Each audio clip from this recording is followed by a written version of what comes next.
Halo teman-teman, di video kali ini kita akan membahas salah satu sedan steril yang sering digunakan di rumah sakit, yaitu injeksi volume besar. Mari kita bahas mulai dari komposisinya, serta contoh bahan yang digunakan dan cara pembuatannya. Yuk kita mulai! Sebelum itu, kita harus tahu dulu apa itu sedian injeksi volume besar. Injeksi volume besar adalah sedian steril injeksi dosis tunggal yang diberikan melalui rute intravena dan dikemas dalam wadah dengan volume lebih dari 100 ml.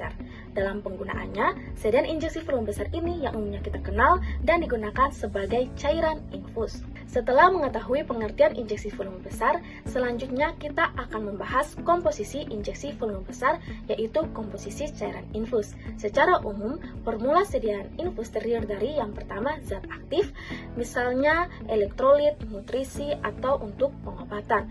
Contohnya NaCl, ringer laktat, glukosa, asam amino, dan lipid emulsi. Yang kedua adalah bahan pelarut, biasanya digunakan water for injection. Yang ketiga adalah eksipien tambahan jika diperlukan untuk menjaga stabilitas, keamanan, dan kenyamanan sediaan. Karena infus sering diberikan dalam jumlah besar langsung ke dalam darah, penggunaan eksipien dibatasi seminimal mungkin. Namun ada beberapa eksipien penting yang sering dipakai. Yang pertama ada agen isotonis yang berfungsi untuk menjaga agar larutan tidak menyebabkan hemolisis jika hipotonis atau dehidrasi sel jika hipertonis. Contohnya itu ada natrium klorida, glukosa atau destrosa, dan manitol. Yang kedua adalah buffer atau pengatur pH.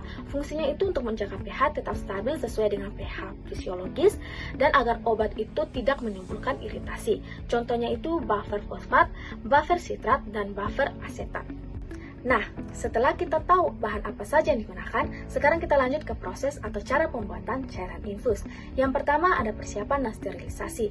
Proses pembuatan diawali dengan sterilisasi seluruh alat dan wadah sesuai metode masing-masing seperti menggunakan autoclave atau oven.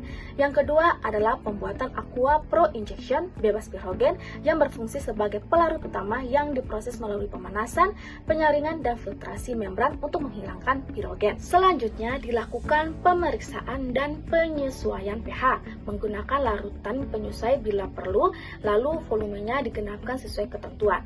Lalu yang keenam adalah larutan kemudian disaring secara bertahap mulai dari penyaringan kasar hingga filtrasi membran berukuran 0,22 mikrometer untuk memastikan kejernihan dan sterilitas sediaan. Yang ketujuh adalah filtrat yang telah steril kemudian diisikan ke dalam wadah infus steril lalu ditutup menggunakan penutup yang sesuai secara aseptik. Yang kedelapan adalah sterilisasi akhir menggunakan autoclave untuk menjamin sediaan benar-benar steril. Dan yang terakhir adalah evaluasi mutu sediaan seperti pemeriksaan kejernihan dan kemasan, kemudian dilakukan pelabelan sesuai ketentuan. Jadi injeksi volume besar memiliki komposisi yang sederhana, namun persyaratan mutunya sangat ketat karena langsung masuk ke dalam pembuluh darah dalam jumlah yang besar. Semoga penjelasan ini bisa membantu teman-teman memahami komposisi dan proses pembuatan dari injeksi volume besar. Terima kasih sudah menonton.